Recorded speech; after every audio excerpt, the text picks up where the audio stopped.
Welcome to the Unstoppable Recording Machine Podcast, brought to you by Ibanez Guitars and Basses. Ibanez strives to make high-quality, cutting-edge musical instruments that any musician can afford and enjoy. Visit Ibanez.com for more info. And now your hosts, Joey Sturgis, Joel Wanasek, and Eyal Levi. Welcome to another installment of Dear Eyal. I apologize for the weird acoustics on this one. I'm in a hotel room in Wisconsin. There's a lot of air moving in this room and I can't get it to stop. So appreciate you guys listening. This is the show where I answer listener submitted questions. If you want to get your questions on here, just send an email to eyal@urm.academy with the subject line Dear Eyal and ask me your question. The more detail, the better. And I just want to open this by saying that I'm in Wisconsin. I come to Wisconsin quite a bit, it seems, these days, because Joel Wanasek's studio is here. We're filming stuff for a very exciting upcoming project. And I realized that I've gone in to film every day for the past maybe 10 days. And I'm getting in later and later every single day. Like I'm sleeping just a little bit later. And it kind of was bugging me out a little bit because in my mind, I like to be on things all the time. And I hate being late. And I feel like every minute of the day is meant to be spent working. But in reality, not taking a day off, in my opinion, is the reason that I'm starting to show up late every day, because we've been doing a very repetitive filming thing. We're filming something that's the same thing every day, all day long, and it's starting to grind on my head. And I noticed that towards the end of maybe the 7th or 8th day, I was starting to get super impatient with the filming, and I just wanted it to be over. I couldn't wait to get back to my hotel room, and that's not the way that you should be doing things. And then I ended up actually taking part of a day off, got back to it, and was totally refreshed, had a great day, kicked a ton of ass. So the reason I'm saying this is because I know that for a lot of you, you've got the same problem that I have, which is you just want to get shit done all the time, right? Go, go, go, go, go, go, go. But this isn't necessarily the most productive mindset to have. We need time to recharge our brains. We need downtime. The downtime is actually not a waste of time. The downtime is when our brain processes everything that we've already done and figures out the next step of the way. Usually, the best ideas come to us during downtime. At least that's how I work. So don't burn out. Keep a moderate pace. Just stay consistent with it. One thing I like to remember is that when planning out a year or goals for a year, it's hard to see that far advanced in the future. So sometimes we'll plan out goals for the next day and for a week, and we'll overdo our to-do lists and get very, very, I guess, negative that we didn't get everything done. But if you just keep doing that, and try to take it easy on yourself, but stay committed and consistent, when you look back on an entire year, you'll be blown away by how much you got done. So it's hard to get everything done that you'd like to get done in a day, but it's amazing what you can accomplish in a year if you just stick to it, don't burn out, and stay moderate. And that said, I'm going to get to your questions. Here we go. All right. First question is by Mr. Dylan Gorey. Here goes. Dear Eyal, I have been listening to multiple podcasts and noticed that my creative idols think that going to the university for the arts or music is a waste of time. I thought going to university wouldn't be, as dedicating the time to learn the craft instead of working, as well as having the knowledge and great teachers at fingertips. I know you briefly talked about dropping out of university. Could you tell me why you did this and your thoughts about it? Thanks for the advice. Okay, well, first of all, I think that if you want to go get an education, you should go get an education. I never want to discourage anybody from educating themselves. And for some people, the academic structures are the best way to go. If you can survive in that environment, you may as well do it. But don't kid yourself. There's very limited things you can do with an arts degree. If you want to teach guitar, for instance, the hell yeah, going to a music school and getting a guitar degree might be a great idea. If you want to work in Hollywood at a big post house, maybe you do need to get a degree from a recording arts academy. From a recording school, because they screen people that way. If you want to work in music education or music therapy, you probably need a degree. But if your goal is to be a professional artist or a professional musician, then it's questionable whether or not the degree is going to help you. And if you are looking to go into business later or something else like that, it's not going to help you at all. However, getting a business degree will help your music career substantially. Now, reasons that I didn't like music school were because I was not able to really pursue what I wanted to pursue. I was very artistically minded on the guitar. And a school can't be tailored towards artists. It can only be tailored towards craftsmen, right? Artists are unique and they follow their own voice. Craftsmen just learn a craft. So you have to look at it from the point of view of a craftsman. Now, what's a craftsman? A craftsman, as far as music goes, would be a guitar player who plays in cover bands, plays weddings, bar mitzvahs, does some teaching, might fill in a jazz gig on Monday nights, a blues gig on Tuesday nights. They can kind of walk in and out of many different situations. They might not be an artist that we all know of. They might not have the most unique sound ever, but they're usually damn good at their instruments, and they make a solid-ass living at it. And if that's what you want out of your music career, then actually music school is a really good way to go about it, because you'll learn the skills you need to be able to do that. You'll learn how to read charts, you'll learn how to read music, and you'll learn the language of playing those standard tunes and being a pro musician in that vein. Or if you're looking to be an artist, like a guy in a band, an original band, that may not help you very much. It's definitely not going to help you find your own sound.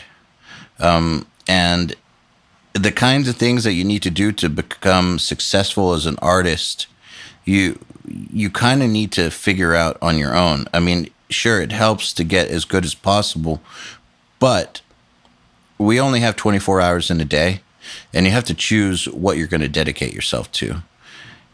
So when I went to Berkeley, I could have spent all day, every day, working on how to read charts and doing a good job in jazz ensemble, but I fucking hate jazz, and that was not in my future. I ended up getting really bad grades because I just decided to stop going to those classes because I was busy working on things that I thought were going to actually further my future. I guess transcribing music that I wanted to learning about the music industry or the facet of the music industry that I wanted to go into. None of that stuff was covered at the school, and so it just ended up being a waste of money. I didn't feel right about being there anymore. There was nothing there for me, so I left. I feel like if it's a good fit for you, then by all means stay. But it wasn't a good fit for me, and it's not a good fit for many individualists out there. And I don't judge people if they're not individualists like I am. I don't work well in a school environment. I never did well in school. I did horrible in middle school, horrible in high school, and horrible in college. Like, I do not fit well in a system. I've done great in life, but horrible in school. I would probably not do very well in a job that had a boss either. And a lot of people are perfectly fine with that kind of situation. I need to be my own boss. I need to be in charge of where things are headed, and it needs to be my vision. Or it needs to be a vision that I can really get behind, or else I don't do very well. But I know this about myself. So is that you? No, you're not me, and I'm not you. And that's perfectly fine. So you have to ask yourself what works best for you and what you want out of life. If you think that not working for a while, studying under great teachers, and just having time to practice is great, and that's what you want, then cool. But let me ask you, is that really what school is going to give you? What are you going to practice when you're in school? Are you going to practice the things that you want in order to get better? Or are you going to just practice the standard curriculum? And if so, are you okay with that? Are you going to have to do all the other subjects too? Does that matter to you? What do you want out of it? This is something that you need to answer for yourself, and only you can make that decision. So I hope this helps, and good luck with your school choice. Next question is from Kevin McCurdy. Dear Eyal, what is the secret to that bass tone on Futility? Sincerely, Kevin. All right, Kevin, let me just tell people what Futility is. Futility is the Doth record, my band, from 2004 that I think sonically sounds like shit because I mixed it before I knew what I was doing. And I generally don't look at it very favorably. However, the bass player on it was phenomenal. And it was a session player from Atlanta named Chris Dale.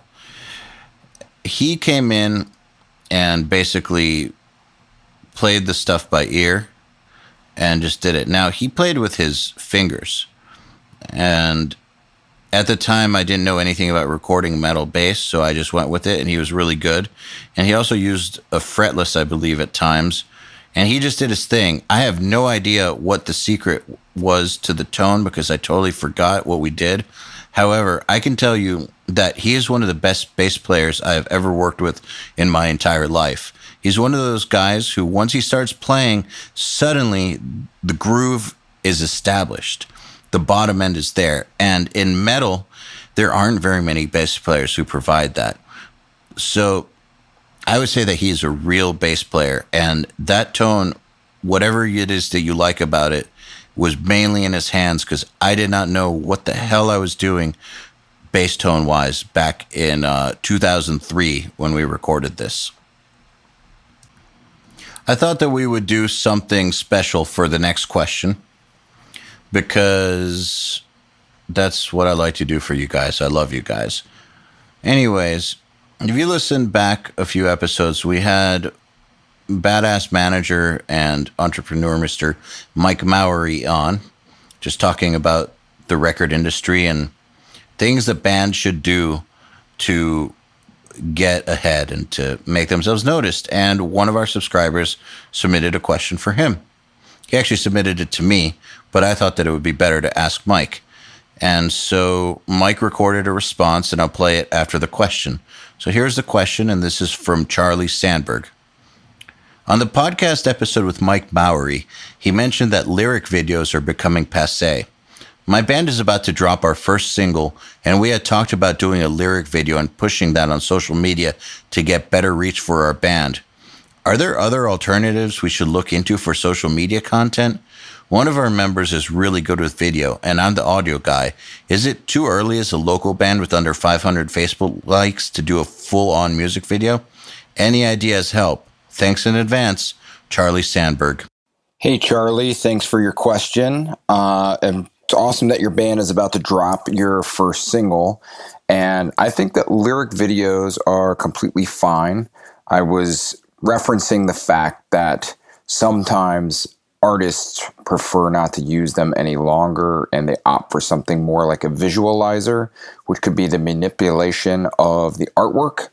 So if you have single art or album art, you might be able to take that and manipulate it. We did something really cool whenever we launched the last Refused album. If you go online and Google Refused Electra, you can see that we took the cover art and had somebody, just manipulate it and have it move to the rhythm and the beat of the music. There's also plenty of other great content ideas that you can do. I encourage all of my artists to have multiple visuals in this day and age whenever they're releasing a single. If you are a heavy act where the guitar might be something interesting, you may want to premiere a guitar playthrough, or if you have a drumming that could be interesting, you may want to do a drum playthrough. But for your very first impression, if a lyric video is what seems right to you guys, then there's no reason that you shouldn't proceed with that. I would just suggest that you make sure that you have something that looks really great and is competitive with all of the other artists who are releasing things in this day and age. I hope that's helpful to you. Thanks for asking the question and for paying attention, and I will catch you on the flip side. Take care. Bye. Next up is a question by Mr. Rodney Altenbaugh. Dear Eyal, first off, thank you for the great service you, Joey, and Joel provide. You're welcome, sir. I can't see myself without URM in my life, and I owe you guys so much for this new lifestyle I have adapted. Well, thank you for saying that. Recently, I hit a bad spot with trying to bring in clients and where I am in my mixing ability. It came to a point to where I wanted to throw in the towel and give up. But thanks to my URM brothers, they helped bring that fire back. I'm sure I can speak for many people that have confidence issues and the thought of giving up. Is there any advice you can give from your experience of running to that wall and having self-doubt? Thanks, and keep up the great work, you wizard. Well, first of all, kudos for not giving up. That's great. It's too easy to do. It's too easy to give into that. Let me talk about this a little bit, if you don't mind. I think that it's totally natural to have confidence issues. As a matter of fact, I think that people who don't have confidence issues are fucked up in the head. Anytime that I'm around someone who thinks they got this or they got it, I start to get nervous, because to me, that's just fucking stupid. It's kind of like when soldiers talk about how they are terrified of going into combat. And if a guy isn't terrified, that's the guy you got to worry about, because something is obviously wrong with him, or he's just an idiot. I think that when it comes to something as personal as making music or recordings, there's a lot more of your confidence tied up in it than, say, whether or not you're good at a job that you don't have a personal stake in, because it's art. Art's a personal thing. So there's an added layer of that. And I think it's absolutely 100% normal to doubt yourself and doubt your abilities, because you probably hear the best of the best's work and it crushes yours and makes you want to kill yourself. We've all been there. And also couple that with the fact that the studio business is cyclical in nature, and sometimes you'll have up months and sometimes down months. It can be very, very demoralizing. And one of the ways that I learned to get over it, which is really what you have to do, you really do just have to get over it. I know it might sound insensitive, but since it's 100% natural to feel the doubt, you can't really stop that voice from coming at you. You have to learn how to overcome it and get over it. What I started doing was I started researching what some other great performers did to deal with it. Like, first of all, I wanted to know, do they feel this way? So I looked up a great actor. I looked up Daniel Day-Lewis, because I think he's the best, if not one of the best actors alive today. And I thought to myself, surely he knows that he's the shit. Does he ever feel self-doubt? And I watched his interview on Inside the Actors Studio and a few other extended interviews. And he said that before every movie, before every role, he gets this crippling fear that he can't do it, that he won't be able to pull it off. And he basically gets debilitated by it and like crawls into a ball and cries and wants to quit the movie and is convinced that he can't fucking do it.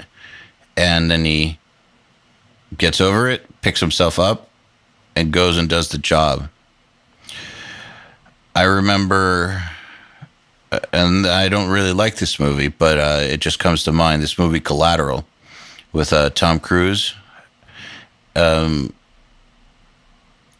There's a part where Jamie Foxx is a cab driver and he's talking to this lawyer about how she gets ready for a trial.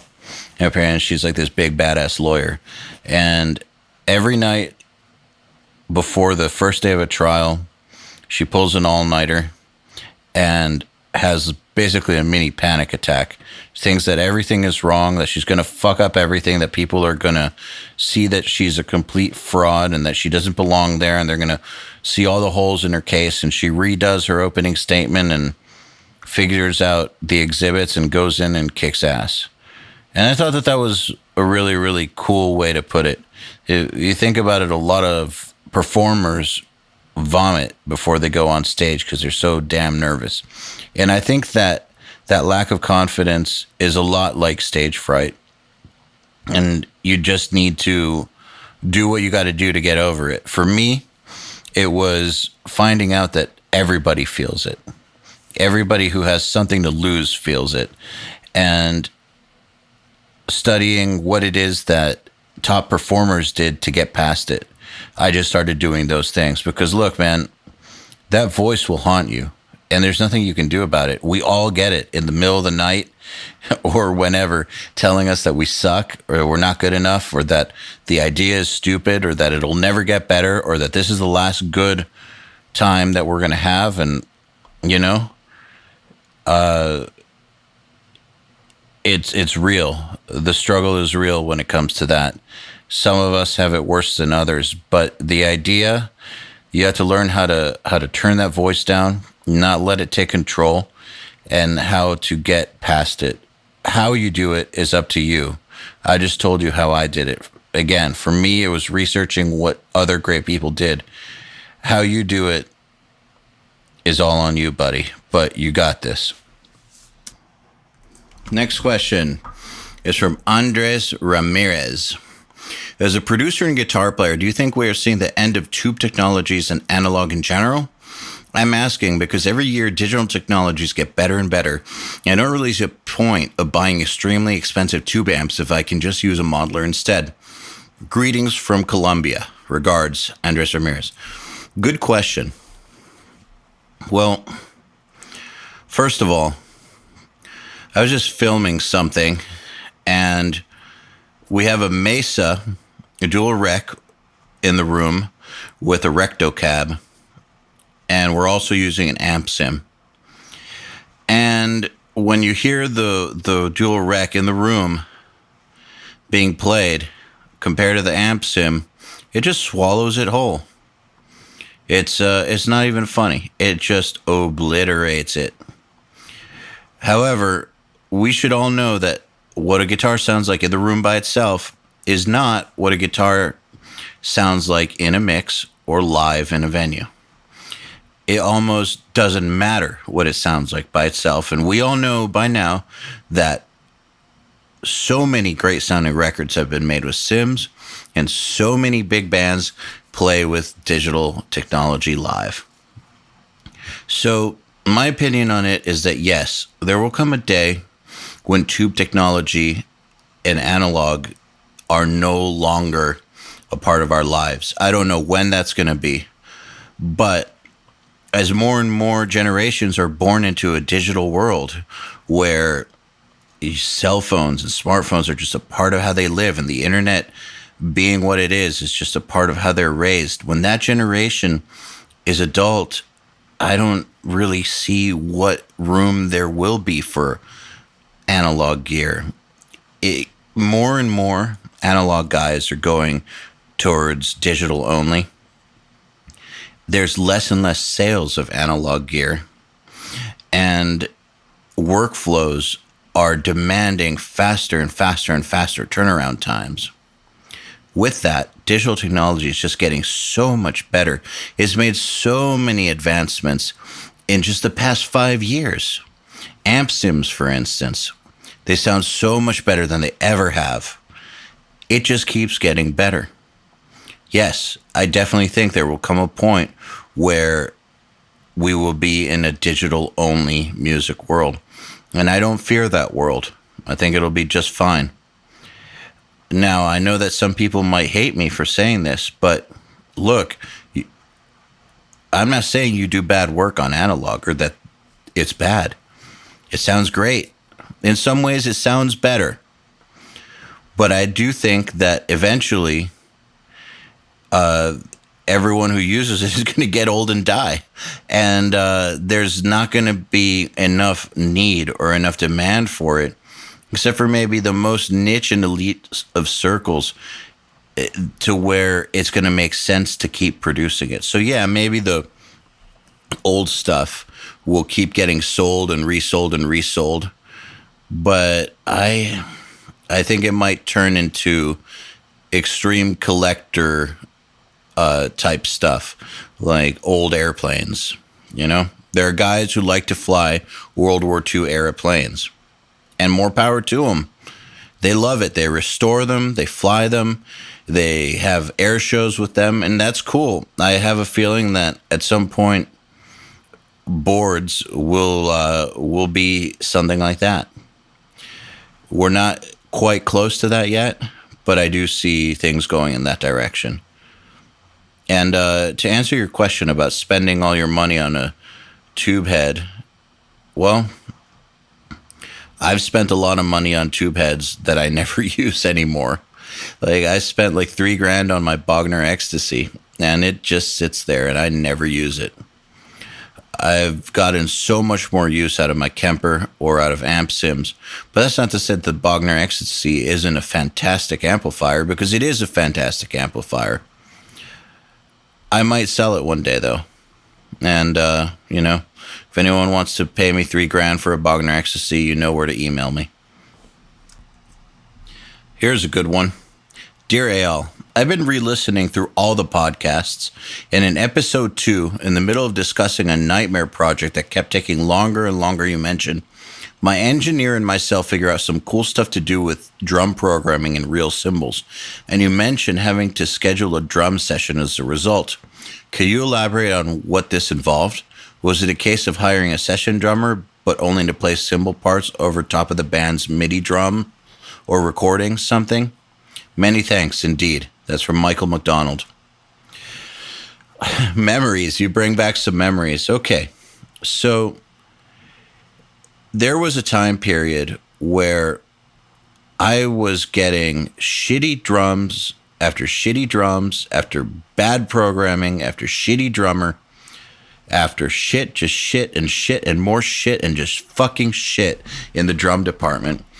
And John Douglas and I were getting sick and tired of this, because it's really hard to make shitty drums sound good without making them sound completely fake. And also, I've never thought that MIDI cymbals sounded good to begin with.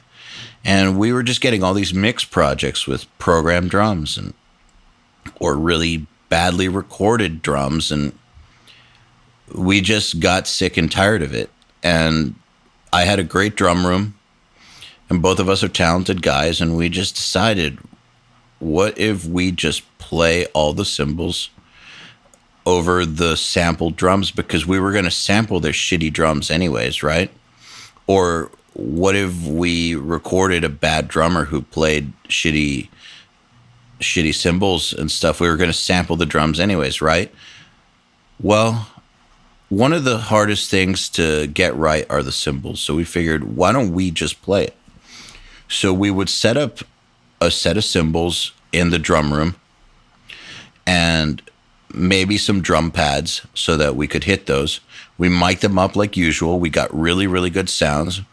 And we played the kick and snare through the headphones, and we literally just recorded passes of cymbals. And me or John learned them. John did much more of the tracking than I did because he was a better drummer than me. But yeah, we just did it ourselves, man. That's all there was to it. It was just a case of us getting sick and tired of the goddamn garbage that was being presented to us to work with. We just couldn't take it anymore, and just decided to take matters into our own hands. And we didn't just do it with that. We did it with guitar. If people sent us bad guitars, rather than sitting there trying to fix everything, we would just replay everything. Fuck it. We would just replay everything. There are records where the lead vocalist in the band only did the lead lines, and John did all the doubles, harmonies, everything. Because we just had this moment of, fuck it. We didn't get into this to deal with your bullshit. We didn't get into this to fix your garbage. We're just going to do it ourselves. It's much more empowering to do something right from the get-go than to fix something terrible. And we had enough. There are a lot of bad players out there who want recordings done or who record themselves, and your job as a mixer is to make it sound as good as possible. And like I said before, there's nothing better than getting it right at the source. Luckily, I'm a good instrumentalist, and so is John. And we figured that the results would be better if we just redid everything. It would be quicker to redo it right than to try to salvage it. Now, I don't think I'm the best instrumentalist. I know John doesn't think he's the best, but we know that we're better than a lot of people. And we know that we are pretty good. We're not great, but we're pretty good. And we're good enough to pull most things off pretty well compared to a lot of our clients. And so we, with confidence, approached it knowing that whatever we did would sound better than what they did. Might sound arrogant, but it worked, and nobody ever questioned us on it. So back to the drums with fake drums with cymbals. Cymbals, because of the nature of a sampler, are very, very hard to get right. There's so many random variations in what happens to a cymbal. It's changing directions, it's changing size, it's changing shape, it's spinning. There's so many factors involved in getting a cymbal to sound like a cymbal that I just don't think that computers and software are up to the task. And so they kind of sound fake. You can't possibly record enough variations and have the sampler loaded to RAM and run it right. It's just not there yet. I think computers need to be more powerful. And so a really, really good way to get away with programmed drums is to keep the drums themselves programmed, but play the cymbals for real, if you can do it. Lots of people will not be able to tell that the drums themselves are programmed. Good luck. Here's one from Brandon Cernicki. This is interesting. What are the most common questions asked during the one-on-ones? What types of preparation or pre-planning do you encourage to get the best out of a one-on-one session? What types of questions would be deemed less than ideal for a one-on-one? Okay, so for those of you who are unaware, in our upper level of subscription, URM Enhanced, if you want to find out about that, go to urm.academy/IamEnhanced. We do these one-on-one sessions, which is where you can get Skype time with myself, Joel Wanasek, or Joey Sturgis. We'll either crit your mixes or give you career advice. And these go fast. Like when we announce them, usually they'll go in under a minute. When we do them every single month, we do multiple a month, and our subscribers love them. And it's good that Brandon, that you asked this question, because some of the one-on-ones are more productive than others. Some of the more common questions asked during them are, how do I get more clients? How do I start charging? Things like that. How do I get more business, for instance? And also, what's wrong with my mix? Most people just have lots of the similar issues. How do I get myself out there online? And to be honest, lots of these questions we've answered lots of times on the podcast and lots of times in the Facebook group, but I guess you guys want to hear it from us personally, and we're happy to talk about it. Now, what type of preparation or pre-planning do you encourage to get the best out of a one-on-one session? I recommend that you write down your questions in advance. Nothing is worse than a one-on-one session where the guy doesn't have real questions for us and just kind of wings it. Actually, respect the fact that you got time with one of us and that we want to help you. So try to have your questions thought out. Also, though, try to go the extra mile with the questions. Don't ask us stuff that you can just look up on Google. Excuse me. And don't ask us stuff that you know that we've answered a million times that you can just access anywhere. That you can look in the group or listen to other podcasts. Try to ask us stuff that's much more specific to your situation. So give us a good amount of background. However, don't ramble. Sometimes we get people who just love to hear themselves speak. And it's like, are you looking for advice? Are you looking to get through a situation, or are you just looking for validation? And I think that lots of times people are just looking for validation, and I do not think that that's a good use of your one-on-one time. I think that you should be ready to hear that your ideas are bad and that you should do more listening than talking. But some of you guys just want to talk. And that, I think, is less than ideal. So just do your homework. Find out what are the really, really common questions that people ask in the group. Try to find out what we've already answered on the podcast and ask us something different. Do your homework. Have your questions written down. And be ready to hear the harsh truth. Those are my suggestions. This has been your latest edition of Dear Eyal. Thank you so much for listening. As always, if you would like me to answer your questions, please submit them to eyal@urm.academy. That's EYAL@urm.academy with the subject line, Dear Eyal. Happy mixing. The Unstoppable Recording Machine Podcast is brought to you by Ibanez Guitars and Basses. Ibanez strives to make high-quality, cutting-edge musical instruments that any musician can afford and enjoy. Visit Ibanez.com for more info.